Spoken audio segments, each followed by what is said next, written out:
రాజన్న సిరిసిల్ల జిల్లా కేంద్రంలోని స్థానిక అంబేద్కర్ చౌక్ వద్ద భారత మాజీ ప్రధాని అటల్ బిహారీ వాజ్పేయి 101వ జన్మదిన వేడుకలు సిరిసిల్ల బీజేపీ పట్టణ కమిటీ ఆధ్వర్యంలో ఘనంగా నిర్వహించారు. ముందుగా వాజ్పేయి చిత్రపటానికి పూలమాలలు వేసి ఘన నివాళులు అర్పించారు. ఈ సందర్భంగా బీజేపీ పట్టణ అధ్యక్షులు దుమాల శ్రీకాంత్ మాట్లాడుతూ వాజ్పేయి దేశానికే కాదు ప్రపంచానికి ఒక దిక్సూచని, ఆయన పాలన కొన్ని తరాలకు ఆదర్శంగా నిలుస్తుందని అన్నారు. ఈ కార్యక్రమంలో మున్సిపల్ మాజీ చైర్మన్ ఆడపు రవీందర్, సీనియర్ నాయకులు మేన రాంప్రసాద్, గూడూరు భాస్కర్, ప్రధాన కార్యదర్శి మేరుగు శ్రీనివాస్, కుండ నరేష్, మోర రవి, వేముల వైశాలి మరియు తదితరులు పాల్గొన్నారు.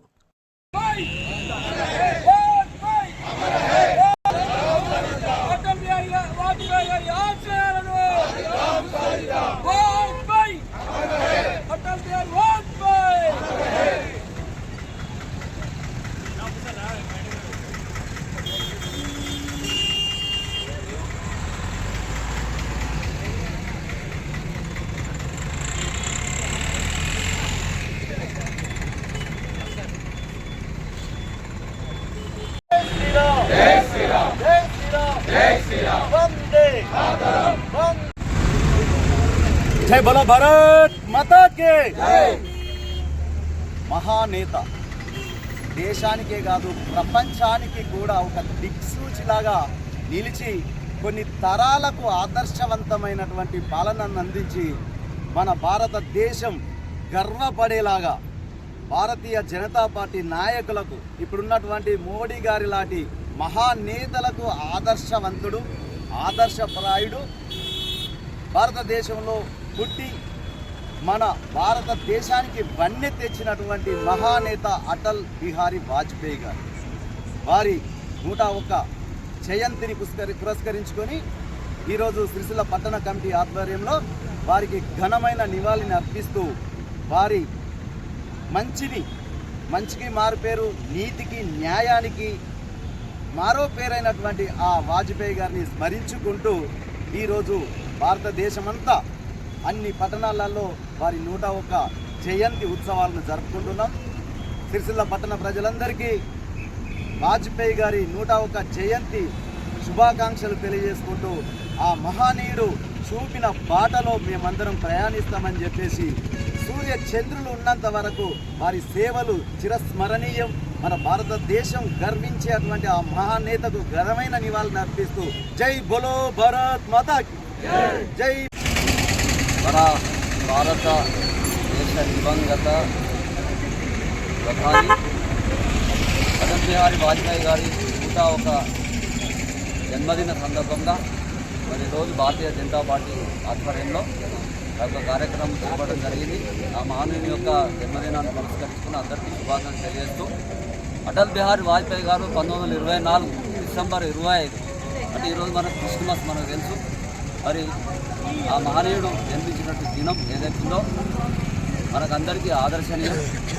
ఆయన కృష్ణ దేవి అలాగే కృష్ణ బిహారీ దంపతులకు గ్వాలియర్లో జన్మించడం జరిగింది.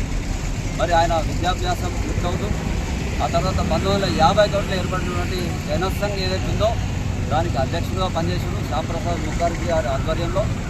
ఆ తర్వాత 1975లో ఎమర్జెన్సీ టైంలో ఇందిరాగాంధీ గారు నల్ల చట్టం తెచ్చినప్పుడు జైలు పాలయ్యారు.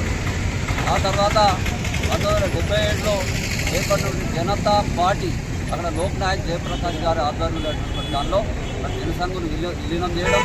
ఆ తర్వాత మొరార్జీ దేశాయ్ గారి ప్రభుత్వం 1979లో కూలిపోవడం. ఆ తర్వాత 1980లో అటల్ బిహారీ వాజ్పేయి గారు మరి జనతా పార్టీని ఏప్రిల్ 6 తారీఖు నాడు స్థాపించడానికి మొట్టమొదటి అధ్యక్షుడిగా లాల్కృష్ణ అద్వానీ గారి చేయుతతో ముందడు తీసుకెళ్ళడం జరిగింది. 1996లో మొట్టమొదటిసారిగా ఆయన మన భారతదేశానికి ప్రధానమంత్రిగా ఎన్నికైండు. అది 13 రోజులకే అక్కడ మెజార్టీ లేక కూలిపోవడం. తర్వాత 1997-8లో మళ్ళీ ఒకసారి ప్రధానమంత్రిగా 13 నెలల కాలంలో అప్పుడు ఉన్నటువంటి ఏఐడిఎంకే జయలలిత గారు దాన్ని మన పార్టీకి మద్దతు ఉపసంహరించుకోవడం వల్ల అది కూడా కూలిపోయింది. ఆ తర్వాత 1999లో ఏర్పడినటువంటి మన భారతీయ జనతా పార్టీ అప్పుడు కేంద్రంలో ఎన్డీఏ దానిలో ప్రధాన భాగస్వామ్యంగా ఆయన ప్రధానమంత్రి ఎన్నిక 2004 వరకు ప్రధానమంత్రిగా ఉన్నారు. మరి ఒక కవిగా, ఒక పత్రికా సంపాదకుడిగా, అలాగే ప్రధానమంత్రిగా ఒక మనకు తెలుసు పేరు నగధీరుడు అంటాం. అలాగే మరి ఆయన అజాత శత్రువు అని కూడా పేరుంది.